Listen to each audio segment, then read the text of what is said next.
ఈరోజు మనం ఫర్టిలిటీకి, డయాబెటిస్‌కి ఉన్న రిలేషన్ గురించి చూద్దాము.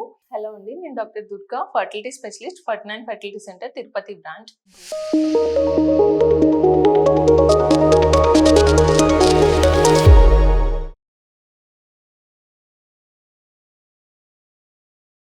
సో, డయాబెటిస్ ఉంటే ఏమన్నా ఐవీఎఫ్ అవుట్‌కమ్స్ ఎఫెక్ట్ అవుతాయా? అసలు డయాబెటిస్ కంట్రోల్ అనేది ఎందుకు ఇంపార్టెంట్ అనేది చూద్దాం.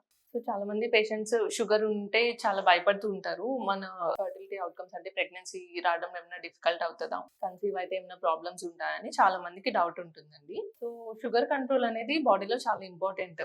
ఈ షుగర్ అనేది మనకి హెచ్‌బీఏవన్సీ అనే టెస్ట్ ద్వారా మనం మెజర్ చేస్తామనమాట. సో, ఈ హెచ్‌బీఏవన్సీ అనేది less than 6.5 and fasting blood sugar వచ్చేసి బిలో 95 అండ్ పోస్ట్ ప్రాండియల్ అంటే 2 అవర్స్ తర్వాత షుగర్ లెవెల్స్ వచ్చేసి 120-140 మధ్యలో ఉంటే మనకి ఆప్టిమల్ బ్లడ్ షుగర్ లెవెల్స్ అని అంటాము.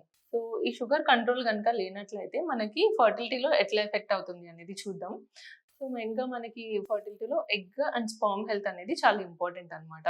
సో, షుగర్ గనుక కంట్రోల్‌లో లేనట్లయితే మనకి oocyte క్వాలిటీ అనేది చాలా ఎఫెక్ట్ అవుతదనమాట. అండ్ ఈవెన్ ఐవీఎఫ్‌కి వెళ్ళినప్పుడు కూడా మనకి ఎగ్ క్వాలిటీ అనేది చాలా ఇంపార్టెంట్. సో, మనం ఈవెన్ ఎగ్ పికప్ చేసిన తర్వాత కూడా ఈ ఎంబ్రియో ఫార్మేషన్ ఛాన్సెస్ కానీ, ఎగ్ స్పెర్మ్ కలిసాక fertilisation chances, embryo formation chances అనేవి అండ్ ఇంప్లాంటేషన్ ఛాన్సెస్ అనేవి మనకి ఈ అన్‌కంట్రోల్డ్ డయాబెటిస్ వల్ల ఇంపాక్ట్ అయ్యే ఛాన్స్ అనేది ఉంటుందన్నమాట. అండ్ మేల్స్‌లో కూడా ఈ హెచ్‌బీఏవన్సీ అనేది హై ఉన్నప్పుడు మనకి స్పెర్మ్‌లో డీఎన్ఏ ఫ్రాగ్మెంటేషన్ ఎక్కువ ఉండడం కానీ, స్పెర్మ్ క్వాలిటీ అనేది లోగా ఉండడం. సో, ఇలాంటి రిస్క్స్ అనేవి కూడా ఉంటాయన్నమాట. అండ్ మనం ఎంబ్రియో ట్రాన్స్‌ఫర్ చేసిన తర్వాత కూడా ఏంటంటే షుగర్ గనుక కంట్రోల్‌లో లేదు అనంటే మనకి chances of miscarriage, implantation rates తగ్గడము, ఈ అబార్షన్ ఛాన్సెస్ అనేవి ఎక్కువ అవ్వడము అనేది చూస్తుంటాం. సో, షుగర్ కంట్రోల్‌లో ఉండడం బిఫోర్ ఎంబ్రియో ట్రాన్స్‌ఫర్ చాలా ఇంపార్టెంట్ అండి. అండ్ ఎస్పెషల్లీ ఏంటంటే షుగర్ ఉన్న వాళ్ళు ప్రెగ్నెన్సీలో మనం దాన్ని హై రిస్క్ ప్రెగ్నెన్సీ కింద కన్సిడర్ చేస్తామనమాట.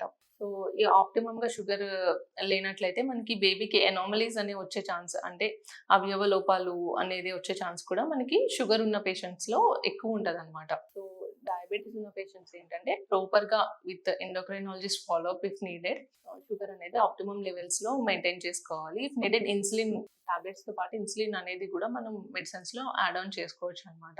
అండ్ స్కాన్స్ కూడా ఈ ఎనామలీ స్కాన్ అంటే బేబీకి ఏదన్నా డిఫెక్ట్స్ ఉన్నాయా అనేది కూడా మనం కొంచెం ఎర్లీగా స్కాన్స్ చేసి చూసుకోవడము, ప్రాపర్ ఫాలో అప్‌లో ఉండడము, ప్రాపర్ డైట్ ఫాలో అవ్వడం అనేది చాలా important. With proper lifestyle, diet, మెడికేషన్‌తో మనం ఈ ప్రెగ్నెన్సీ అవుట్‌కమ్స్ అనేవి డెఫినిట్‌గా మనం డయాబెటిస్ పేషెంట్స్‌లో ఇంప్రూవ్ చేయొచ్చనమాట. Thank you.